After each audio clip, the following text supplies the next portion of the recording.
ABP news आपको रखे आगे। और अब जो अगला सवाल है वो ये कि क्या बजट आपकी अपेक्षाओं पर खरा उतरा है, आपकी उम्मीदों पर खरा उतरा है। 40.8% लोग मानते हैं कि हाँ खरा उतरा है, लेकिन 41.9% मानते हैं कि नहीं खरा नहीं उतरा। इसमें भी बड़ा क्लोज कॉन्टेस्ट है, लेकिन कह नहीं सकते, कहने वाले 17.2% लोग हैं। आगे बढ़ते हैं। मिडिल क्लास जो हैं उनसे जब पूछा गया कि बताइए ये जो बजट है वो आपकी उपेक्षाओं पर खरा उतरता है या नहीं उतरता है, तो जवाब क्या है? क्या मिडिल क्लास ने बजट से ज्यादा उम्मीदें की हुई थी? जब ये पूछा तो लोगों ने कहा कि हाँ, 60% लोगों ने कहा हाँ हमने बहुत उम्मीद लगाई हुई थी। इनफैक्ट 60.9%, 26.5% लोग रियलिस्टिकली ये कह रहे थे कि नहीं भाई हमने कोई इतनी उम्मीद नहीं लगाई थी।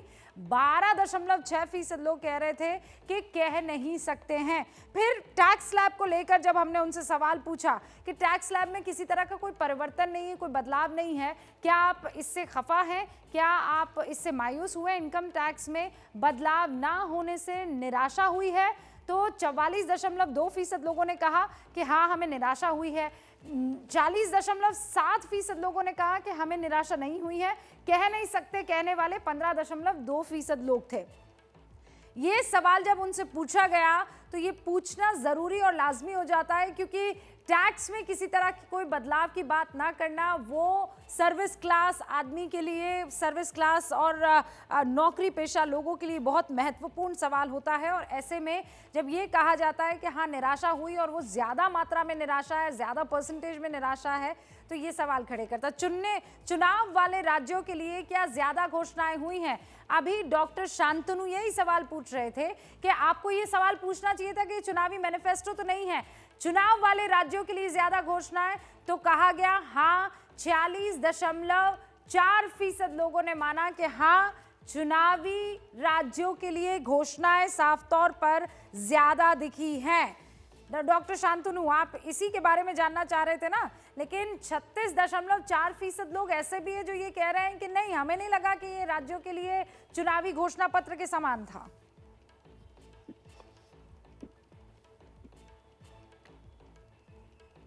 डॉक्टर शांतनु। हाँ देखिए, हमने जो बोलना था हमने बोला है। अब देखिए बंगाल के लिए, बंगाल का रोड का बारे में इन्होंने बात कर रहा है, असम का रोड का बारे में इन्होंने बात कर रहा है, तमिलनाडु का रोड का बारे में इन्होंने बात कर रहा है। बाकी स्टेट में कुछ रोड बनाने का है ही नहीं है क्या? और बंगाल के लिए इन्होंने बोल रहा है कि 600, बंगाल में इन्होंने बोल रहा है कि 625 किलोमीटर रोड इन्होंने बनाएंगे। इनको ये पता होना चाहिए कि पिछले 10 साल में बंगाल में ममता बनर्जी जी ने ऑलरेडी 88,841 किलोमीटर रूरल रोड बना चुकी है। Already 5,111 kilometre state highway road बना चुकी है। ऑलरेडी 165 किलोमीटर अंडर कंस्ट्रक्शन है। अब ये बोल रहे हैं कि सिलीगुड़ी से लेकर कलकत्ता का रोड बनाएंगे, जो ऑलरेडी बना चुका है। इन्होंने टी गार्डन के बारे में बात कर रहे हैं। पिछले चुनाव में इन्होंने बोला था 2019 के पार्लियामेंट इलेक्शन सर, तो मुझे ये बताइए कि आप बंगाल के लिए चाहते हैं कि नहीं चाहते हैं? आप बंगाल के लिए चीजें चाहते हैं कि नहीं चाहते? मतलब आप इस बजट से दुखी हैं कि खुश है? बंगाल भी हिंदुस्तान का ही हिस्सा है ना, तो अगर सरकार बंगाल के लिए कुछ कर रही है तो आपको तो खुश हो जाना चाहिए। ये आंसर ये क्या कर रहे? अगर करना है तो टैक्स डिवोल्यूशन दे दे। आपको ये पता होना चाहिए कि 41% जो स्टेट से टैक्स लिया जाता है उसका 41% स्टेट को वापस देना चाहिए। नहीं डॉक्टर शांतनु, मेरा आंकड़ों का कोई सवाल नहीं था। हम आंकड़ों पे आंकड़ों पर बहस कर सकते हैं। One second doctor Shantanu, I give you enough time sir, I have given you enough time. अब मेरे सवाल का आप जवाब दीजिए। आंकड़ों ही तो होना चाहिए, आंकड़े होने चाहिए, पर मैं जो सवाल पूछ रही हूँ उसमें आंकड़ा नहीं है। स्टेट को मैं जो आपसे सवाल पूछ रही हूँ doctor Shantanu, it's a very simple question. सवाल ये है कि आप budget is nothing but statistics. नहीं, ये मैं समझ गई doctor Shantanu, please have patience and listen to my question. मेरा सवाल ये है कि जो एलोकेशन बजट का पश्चिम बंगाल को लेकर सरकार ने किया है वो होना चाहिए था कि नहीं होना चाहिए था? इससे कई गुना ज्यादा होना चाहिए था। और बंगाल का जो पैसा मिलने वाला है वो आप लोग क्यों नहीं दे रहा है? अच्छा, बंगाल का पिछले फाइनेंशियल ईयर में कम से 10,000 करोड़ कम मिला है। रूबिका, आपने कह दिया, मुझे जो कहना था आपने कह दिया। मैं आपको धन्यवाद देती हूँ, आप समझ गई हैं। देखिए, ऐसा है कि यह संतुलित बजट है। नीड असेसमेंट किया जाता है, किस राज्य में किस चीज़ की ज़रूरत है, किस तरह के इंफ्रास्ट्रक्चर की ज़रूरत है, किस तरह के इंटरवेंशन की ज़रूरत है, और उसके बाद बजट में लाया जाता है। मुझे ये कहें कि इन 5 राज्यों की जो बात ये करते हैं, ये 5 राज्य क्या देश के अंग नहीं हैं? उन्हें क्या खुशी नहीं है कि इन 5 राज्यों में नीड असेसमेंट के आधार पर जो होना था वो होगा और दूसरे राज्यों में दूसरे पर्याय में होगा? तो ये तो फेज वाइज होता है, इसे हम चुनाव के साथ क्यों जोड़ें? और वहाँ के लोग, उनको क्यों दुख हो रहा है या असंतोष हो रहा है? आश्चर्य की बात है, इन्हें तो खुश होना चाहिए। का ये मैं तो ये टाइम कहना चाहूंगी, सिर्फ और मैं कह दूं, तमिलनाडु, केरला, पश्चिम बंगाल, नहीं मैं आपको बोलने दूंगी, मैं बोलने दूंगी, पर मुझे ये बताइए इन्हीं राज्यों ने थोड़ी झेला है, बाकी तमाम राज्यों के साथ क्या फिर सौतेला व्यवहार नहीं हुआ है? ये सवाल आपसे पूछा जाएगा अपराजिता जी।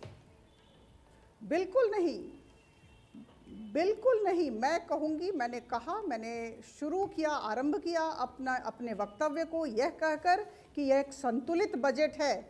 आप देखिए, हेल्थ पर, सारे राज्यों में हेल्थ पर इन्वेस्टमेंट होगा। ऐसा नहीं है कि सिर्फ ये 5 राज्यों में हेल्थ पर इन्वेस्टमेंट हो रहा है।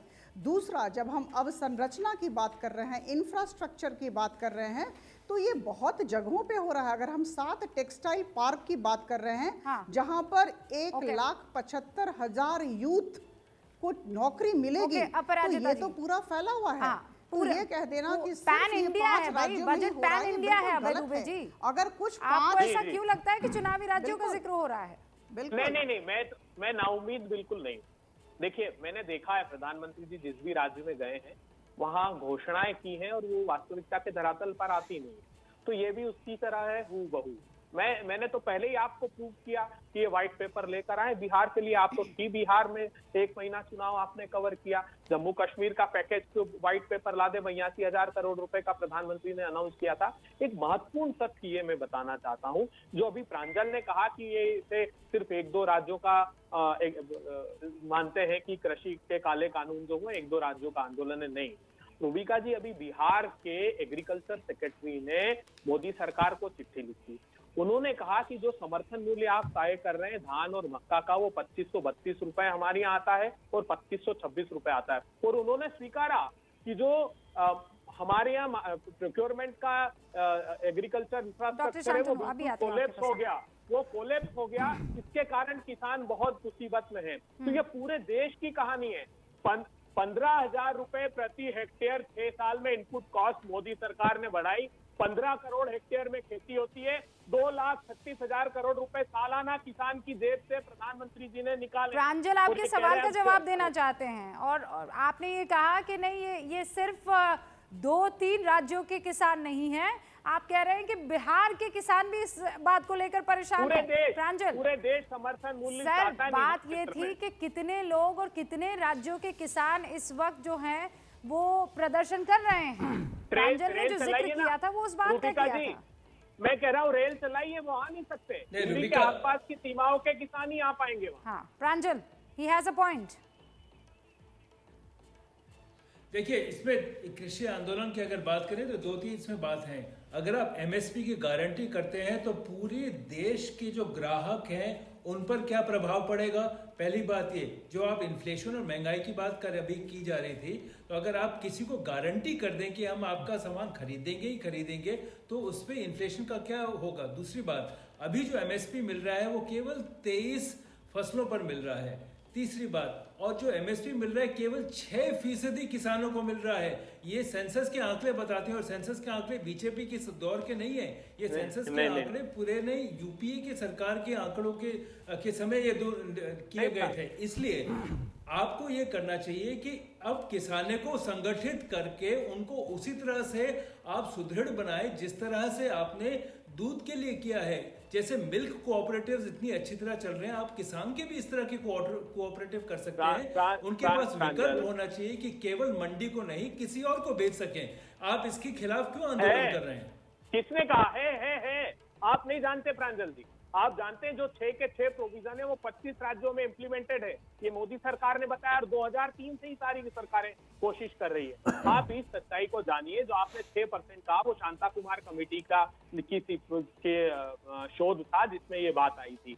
अब प्रधानमंत्री जब मुख्यमंत्री थे ना गुजरात के, बहुत अच्छा तथ्य दिया था। उन्होंने कहा था कि डिफरेंट एग्रो क्लाइमेटिक जोन में अगर अलग अलग फसलों को बढ़ावा देना है तो हमको निजी क्षेत्र में समर्थन मूल्य लागू करना होगा, नहीं तो धान और गेहूं ही ज्यादा करके किसान पैदा करेगा, 1 पैसे का बर्डन सरकार पर नहीं आएगा। मिनिमम सपोर्ट प्राइस का अर्थ है मिनिमम जो सीएसीपी कैलकुलेट करता है, विपक्ष वो में इस आधार बैठकर पर ये करता है सारी कि बातें किसान कहना बहुत अच्छा आजीविका लगता कमाने है। से। विपक्ष में बैठकर ये सारी बातें कहना बड़ा अच्छा रूबिका लगता जी। है। सच्चाई ये है कि बिल्कुल सही। जिस वक्त आपको एक बैलेंस बना के रखना है कि खर्चा भी हो और खर्चे के साथ साथ उन लोगों के हाथों में वो पैसा भी हो जो खर्च कर पाए।